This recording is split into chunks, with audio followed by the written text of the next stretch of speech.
la mère et la fille.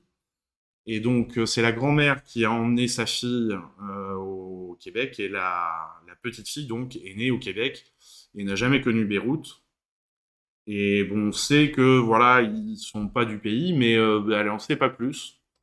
Et un jour, au moment du décès d'une amie de la mère, la famille envoie à la mère tout un tas de photos, de lettres, de cahiers que sa mère avait écrits à l'époque.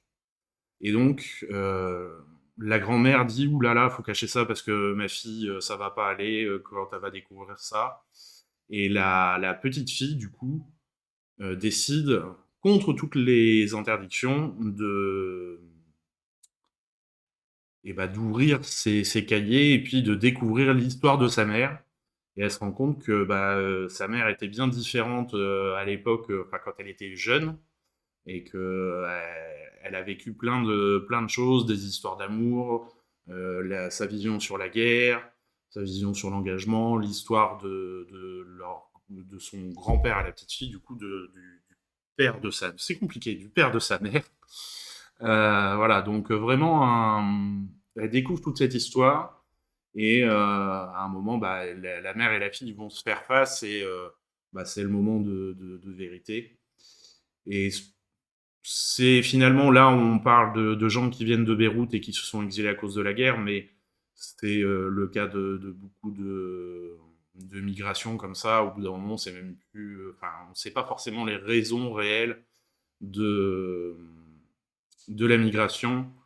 Et voilà. Donc, l'importance aussi les réalisateurs ont voulu faire ça, c'est l'importance de la transmission des racines. Et donc, vraiment un très joli film, plein d'émotions à découvrir sur les écrans.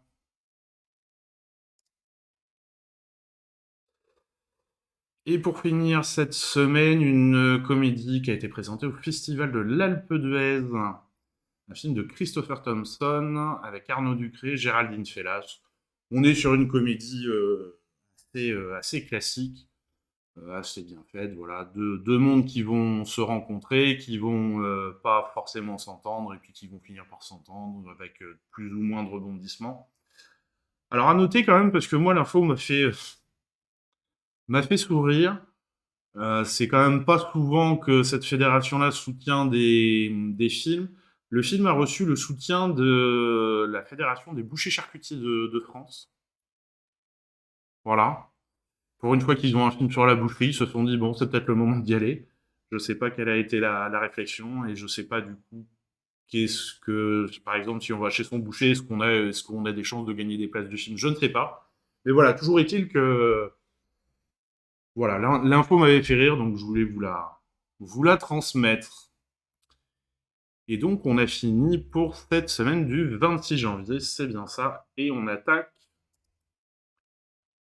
les films que l'on va diffuser à partir du 2 février. Et je vous le disais, cette semaine-là, il y aura une animation, un ciné-débat sur le harcèlement scolaire avec le film Un Monde dont je vous ai parlé juste avant. Et donc, on aura l'APSPG et l'association Altamo. APSPG qui font de la médiation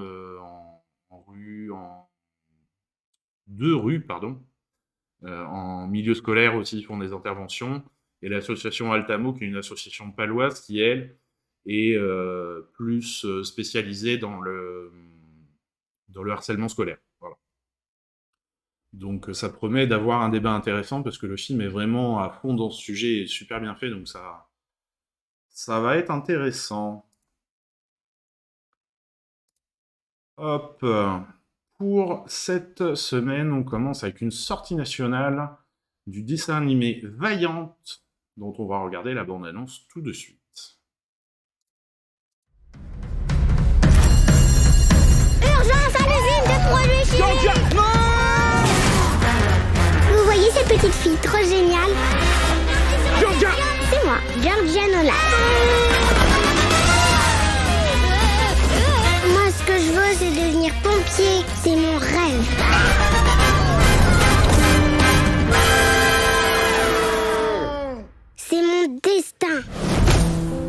sais pourquoi on dit un pompier et pas une pompière? C'est une énigme? Non, c'est parce que les filles n'ont pas le droit de devenir pompiers. C'est contre le règlement. Les filles peuvent pas être pompiers, mais bien sûr.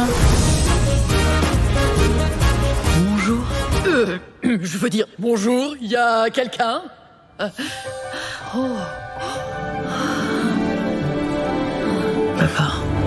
T'es un des volontaires? Est-ce qu'on se connaît? Laisse-moi te présenter ton équipe. Le cerveau de la bande, un grand spécialiste de la chimie. D'accord. Jean, ton chauffeur, le taxi le plus rapide de Manhattan. T'es qui, toi? Oh, moi, je suis Joe. C'est ça, Joe, je suis pompier, je suis Joe le pompier. Hé, on se calme, Joe, tu as bien vérifié, là? Pression de l'eau. Flash spécial, le pyromane de Broadway a incendié un nouveau théâtre. La ville entière est en danger. Tenez-vous prêts. On y va. C'est marrant. Tu me fais penser à ma fille. Tu dois avoir à peu près le même âge. Elle voulait être pompier, elle aussi. Alors pourquoi vous lui apprenez pas comme à moi? Parce que c'est ma fille. Je l'aime et je suis déjà inquiet pour elle à chaque seconde.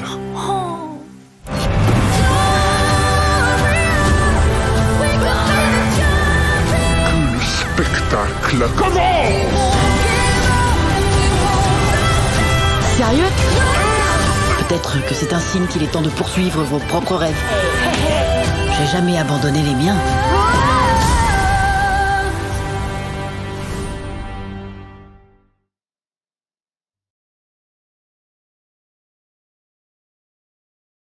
Voilà pour cette bande-annonce du film Vaillante.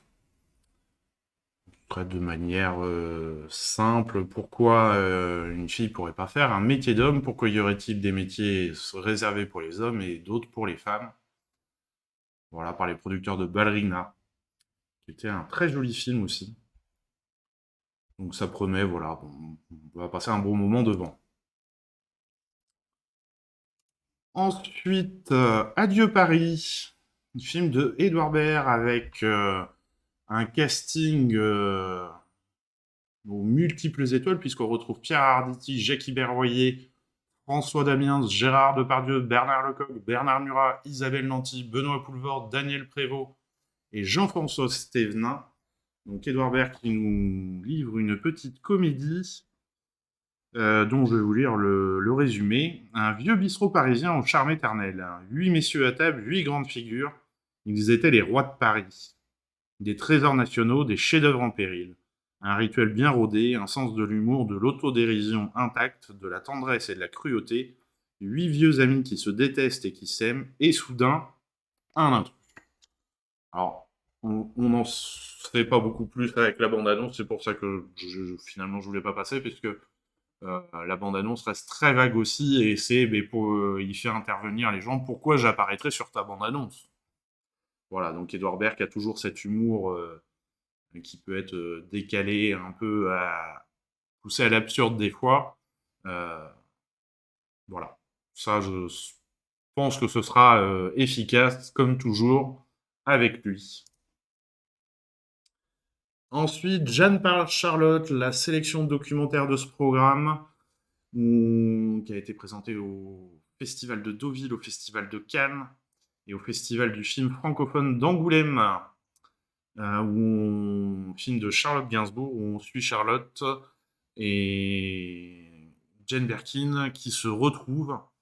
Parce que alors moi, c'est vrai que les potins d'acteurs et d'actrices, je ne suis pas forcément ça, mais du coup, j'ai appris ça, qu'elle se fréquentait très peu depuis la mort de la demi-sœur de Charlotte, oui, c'est ça.